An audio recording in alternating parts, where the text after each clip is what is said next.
Abe o we kondie nanga motinja we bongie mulu.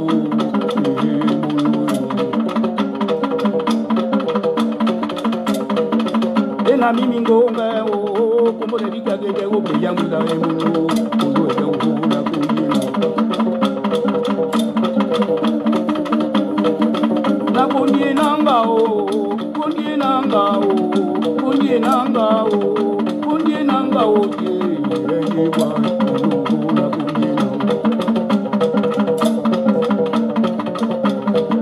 Eni o wena gidio, eni gadindo la e kumene pendi mulo. Konye nangai, konye nangai, konye nangai, konye nangai. O na makonye nangai, eni mari konye nangai, eni mari konye nangai, eni mari konye nangai. Mujinja umema.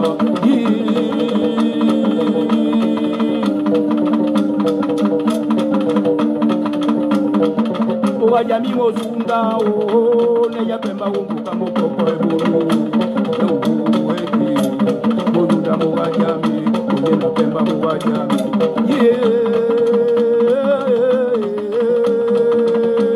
oka o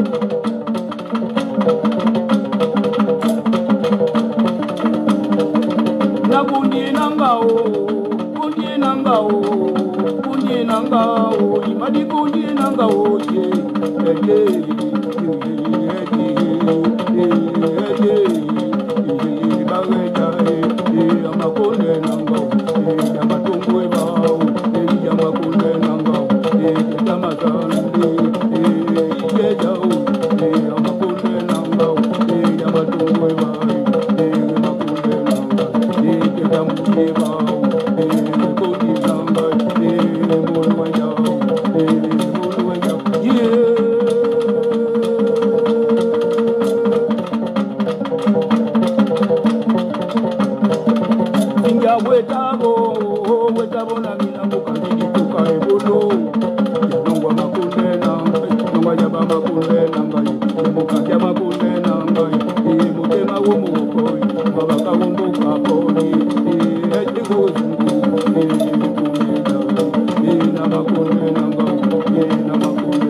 Bonjour à tous, merci de me recevoir chez vous. J'espère que vous portez à merveille en dépit des vicissitudes sous le régime obsolète et corrompu d'Ali Bongo. Quand Ismaël Oseni se prend pour le président du Gabon. Comme vous le savez, le Gabon est un État laïque et au nom de la laïcité qui figure en préambule de notre constitution, on accepte toutes les religions, l'expression de toutes les religions au Gabon. Seulement voilà, on constate malheureusement aujourd'hui au Gabon que l'islam est devenu la religion de l'État. Parce que ce qui se passe en ce moment, depuis que ces médiocres d'Ali Bongo a pris le pouvoir, est inacceptable. Ismaël Oseni est président du Conseil supérieur de la magistrature. Point.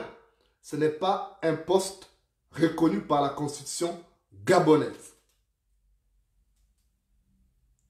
Il est président du Conseil supérieur de la magistrature. Président du Conseil islamique du Gabon. Voilà, allez-je dire. Ce n'est pas un poste constitutionnel. Alors, au nom de quoi ces métèques profito-situationnistes se permettent de mobiliser la chaîne publique nationale qui est payée, qui fonctionne avec l'argent du contribuable gabonais, pour aller à la fameuse zone spéciale ou économique d'un coq ou quelque chose comme ça, pour aller visiter l'usine pharmaceutique qui se trouve là-bas, qui fait partie justement des ventouses qui aspirent les fonds publics. Au nom de quoi? On mobilise une équipe de la télévision nationale, donc un journaliste et un cadreur, pour suivre un petit imbécile qui n'a rien à voir avec l'État gabonais. Il va là-bas avec la télévision nationale en tant que qui, cet imbécile d'Ismaël Oseni? Il va en tant que qui là-bas?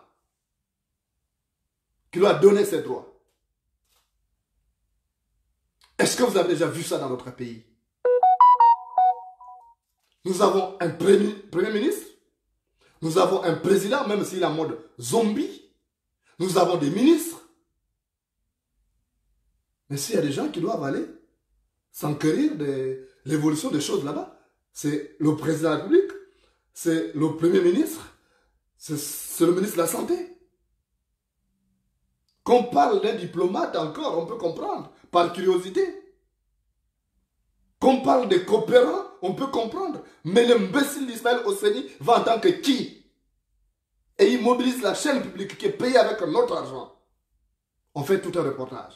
On le montre comme un président. Vous allez écouter ce que cet imbécile dit. Je vais remettre le volume. Il aurait fallu connaître ces médiocres, ces cancres d'Ali Bongo à la tête du Gabon pour qu'on voit ce qui se passe. Sous Omar Bongo, c'était des choses inimaginables. C'était des choses qui, au-delà des mots pour les exprimer, restent inimaginables. Je mets le volume et puis vous allez écouter ce que cet imbécile raconte. Je suis choqué de voir ça dans mon pays, le Gabon. On va voir ça.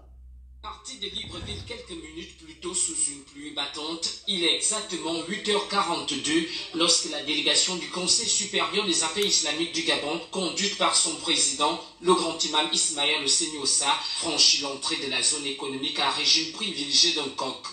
Le président du CCG et sa suite mettent un cap sur santé pharmaceutique, une usine spécialisée dans la fabrication de médicaments.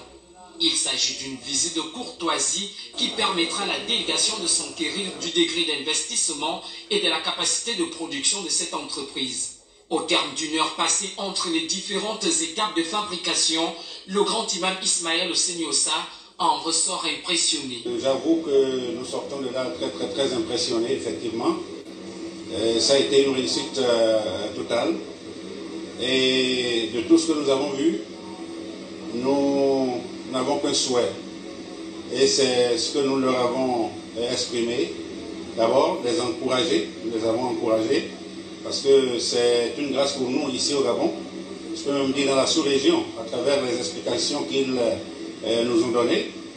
Nous leur avons promis notre assistance spirituelle, car nous n'avons aucune force, aucune ruse par rapport à ce qui est fait, que de lever nos mains vers Allah subhanahu wa ta'ala, afin que Dieu les renforce davantage. Et comme je leur ai dit, nous prions afin qu'ils regrettent positivement leur investissement au Gabon. Qu'est-ce que cela veut dire? Afin qu'ils disent dans un bref délai, si on savait, on serait venu au Gabon plus tôt. Et c'est tout le bonheur que nous leur souhaitons auprès d'Allah subhanahu wa ta'ala. Donc nous terminons cette visite vraiment avec la totale satisfaction de ce que nous avons vu et de ce qui nous a été aussi offert par les responsables que je tiens ici encore à remercier au nom du Conseil supérieur des affaires islamiques du Gabon et de ses membres. La visite de ce jour est le début d'une merveilleuse amitié entre le Conseil supérieur des affaires islamiques du Gabon et l'usine de fabrication de médicaments. Les deux parties entrevoient par la même occasion travailler ensemble. De très beaux liens qui commencent déjà à se tisser et je pense que c'est le début d'une très belle aventure entre deux structures et nous sommes ravis de pouvoir déjà commencer à échanger sur de futures collaborations ensemble. Donc je vais pas m'étendre sur le sujet parce que bien évidemment je ne suis pas décideur. Nous nous remettons bien évidemment à la volonté de Monsieur le Président qui nous donnera la conduite à tenir pour les prochaines étapes. Mais je peux déjà vous rassurer que ceci n'est que le début d'une très belle aventure et nous en sommes très ravis. Fondée en juin 2017, Santé Pharmaceutique est une plateforme de soins de santé de premier plan engagée dans la production de médicaments conformément aux normes internationales. Elle couvre à ce jour l'ensemble des pays de la sous-région CEMAC. Voilà. Voilà le Gabon des imbéciles. Voilà le Gabon, le règne des médiocres. Où n'importe qui, où l'âne se croit l'égal du cheval du roi. Voilà le Gabon. Regardez, c'est incroyable. C'est quelqu'un qui m'a envoyé, quelqu'un qui travaille à la présidence de la République, qui m'a envoyé cette vidéo. Il dit, mais grand, regarde ça. Au nom de quoi ou de qui cet imbécile d'Ismaël Oseni, ces criminels qui commanditent les enlèvements des enfants au Gabon, au nom de qui ou de quoi il va mobiliser une équipe de télévision nationale pour aller faire une visite guidée.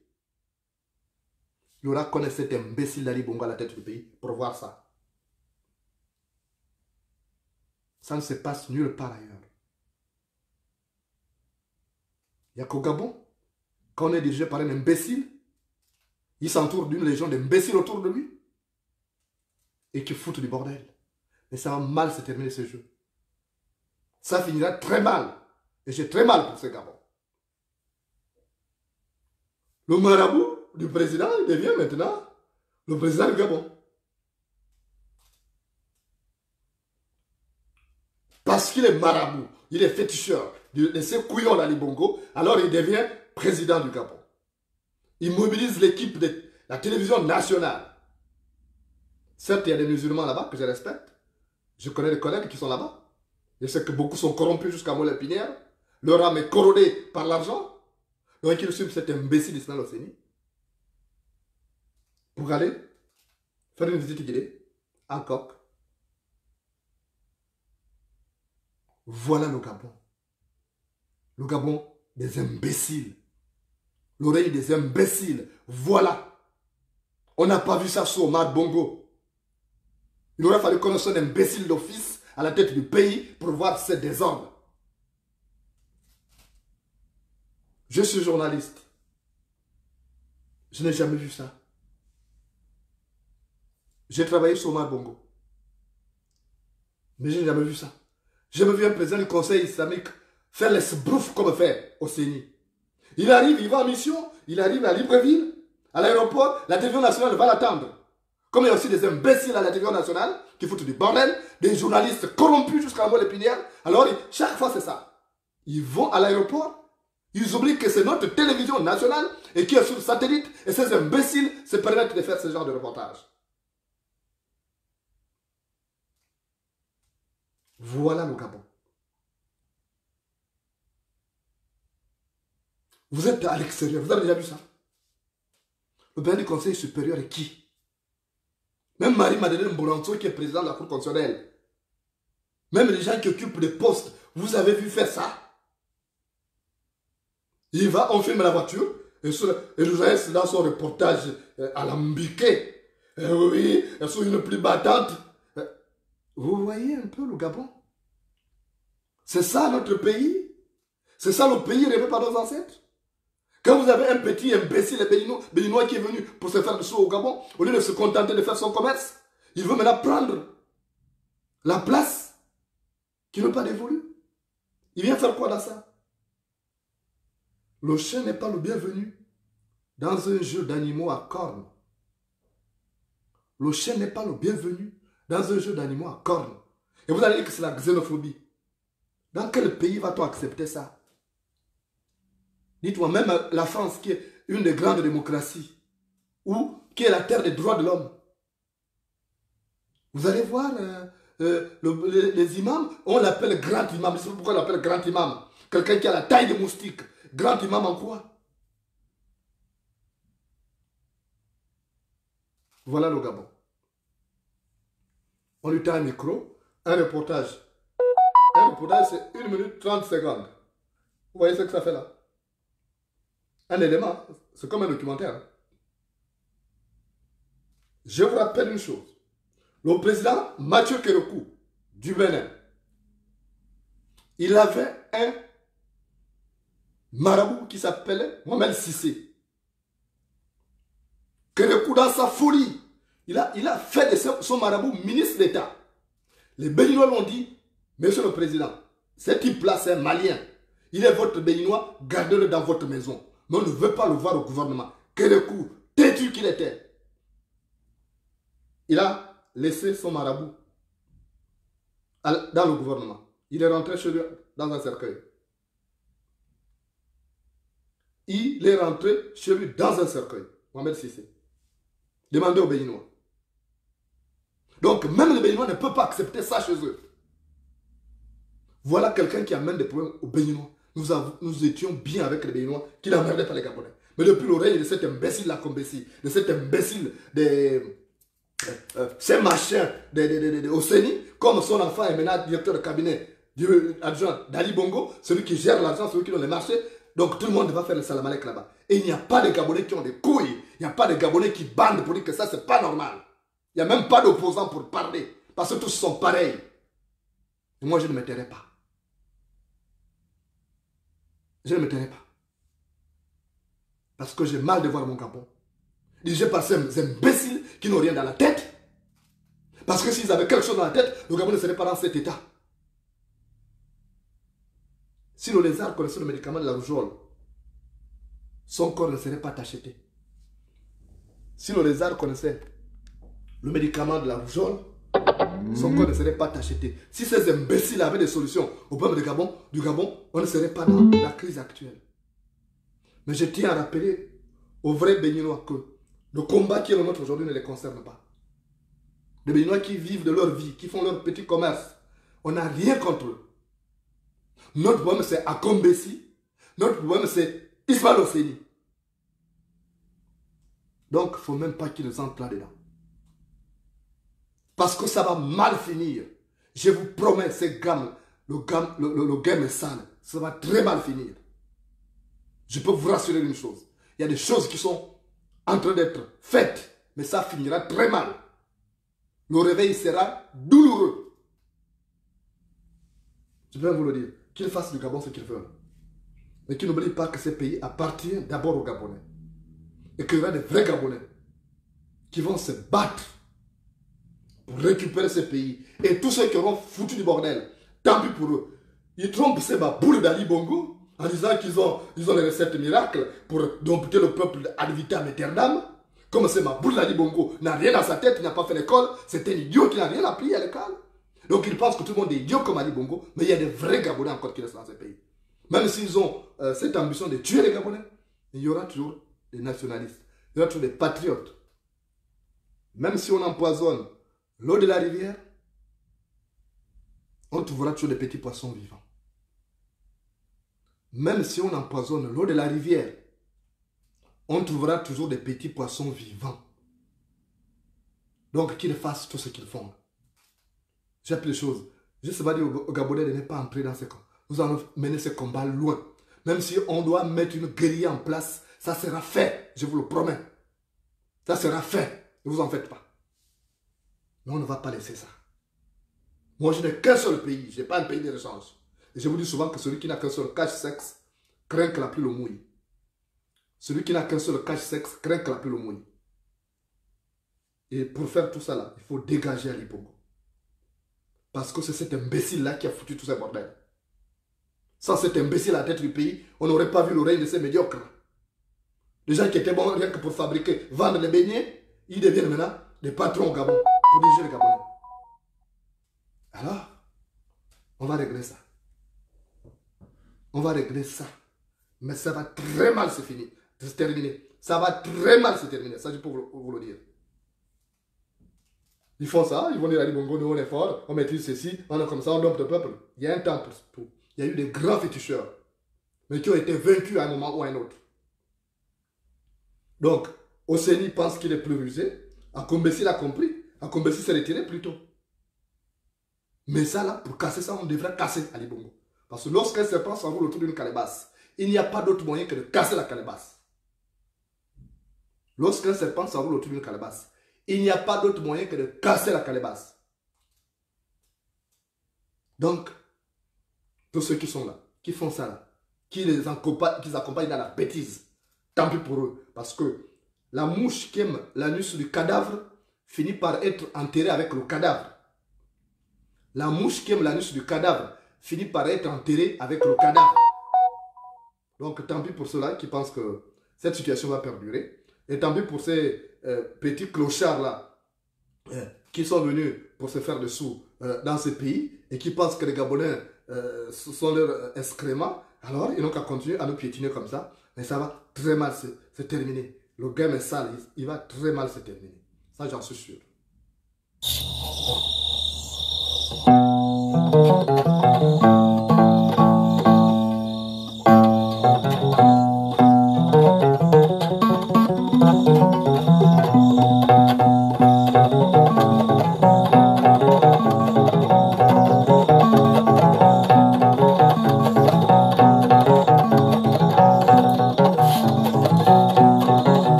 J'ai l'habitude de vous le répéter, le buisson dans lequel on cherche du bois de chauffage ne manque pas d'épines.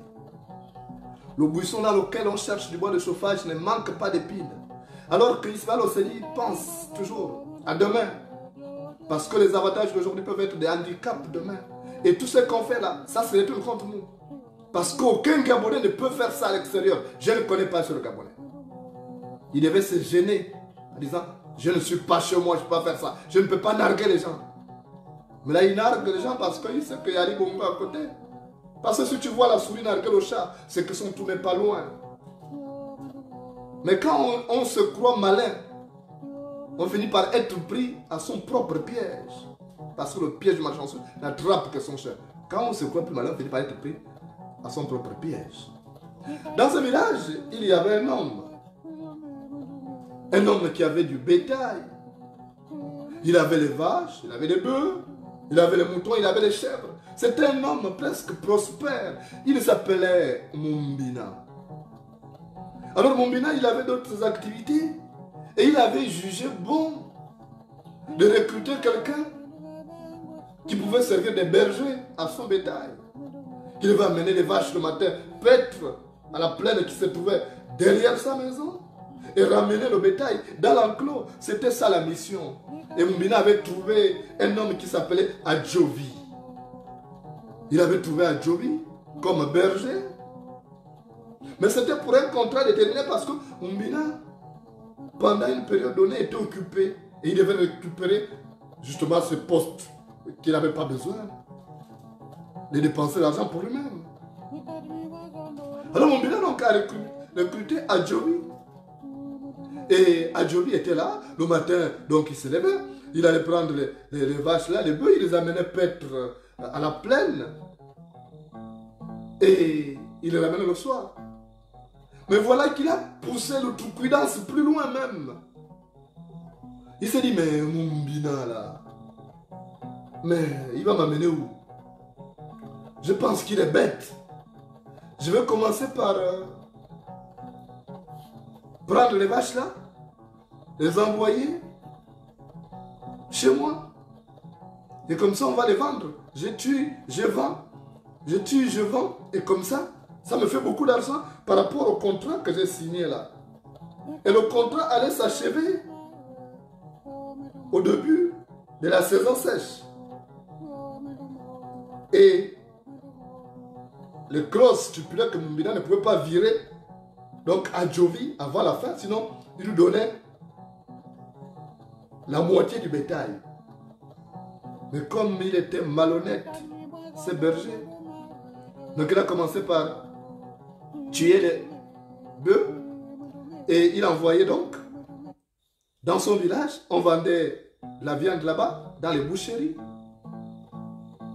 et il coupait la queue et il allait planter ça au marigot. Il y avait un marigot, un marécage. La terre était boueuse, donc il le coupait chaque fois. Et il allait planter la queue là-bas. Et il a fini tout le bétail. Donc il n'y avait plus pratiquement des bœufs. Il avait déjà tout vendu. Après, Mumbina a constaté qu'il n'y avait plus de bœufs.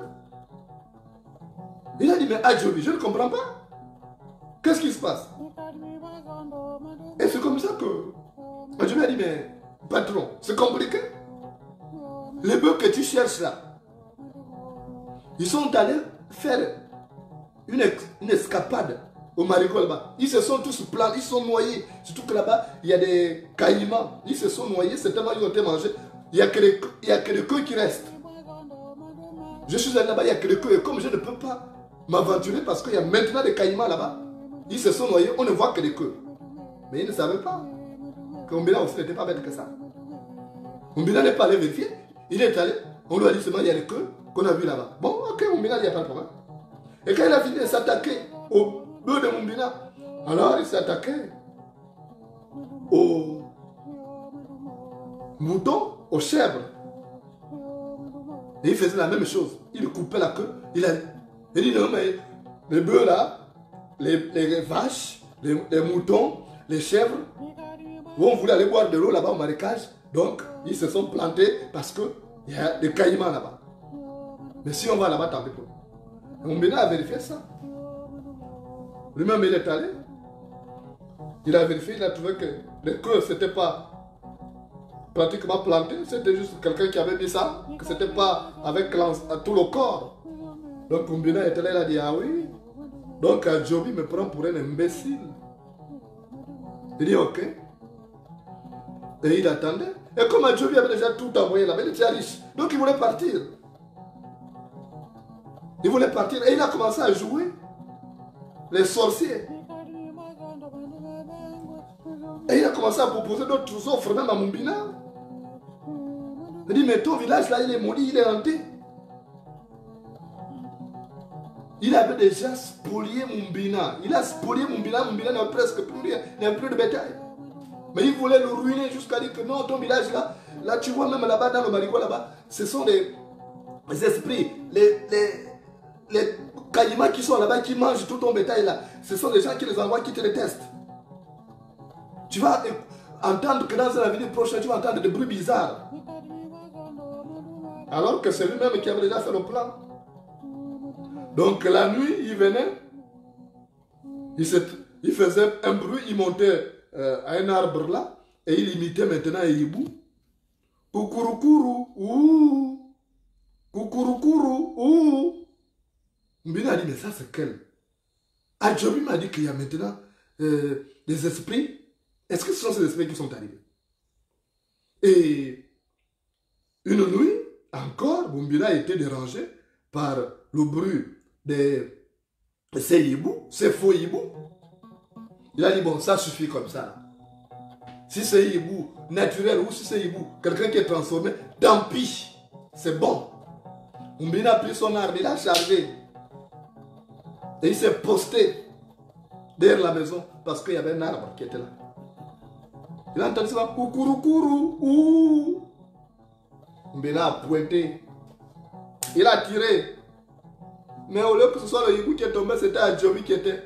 Parce que c'est celui qui faisait le jeu. Il voulait influencer Mumbina. Mais c'est lui qui a été atteint, il est tombé. Il s'est mis à gémir, ah, tu m'as tué, tu m'as tué. Mbina dit, oh, Adjobi, non, c'était toi. Mais il était trop tard. Parce qu'il a voulu jouer avec le feu. Mbina a tiré. Et Mbina a dit, bon, moi je pensais que c'était un oiseau. Quand les autorités sont arrivées, il dit, mais c'était la nuit. Qu'est-ce qu'Adjobi vient faire là? Il venait faire quoi sur l'arbre? On a vu même des impacts très bas sur l'arbre, avec le sang aussi. Et Mbina n'a pas fait la prison. Mbina n'a pas fait la prison. Mais Adjobi est parti, il est parti au cimetière. Adjobi a fini au cimetière parce qu'il a voulu jouer le plus rusé, en spoliant les gens, en faisant aller nargan. Et ça finit mal. Donc les choses des bandits se règlent en bandits. Et tant pis pour ceux qui font ce jeu au Gabon. Parce que viendra un moment donné où ça devra finir nécessairement. Parce que quand on monte, les poissons mangent les fourmis. Et quand on baisse, les fourmis mangent les poissons. Merci de m'avoir reçu chez vous. Thank you.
Kundi nanga o,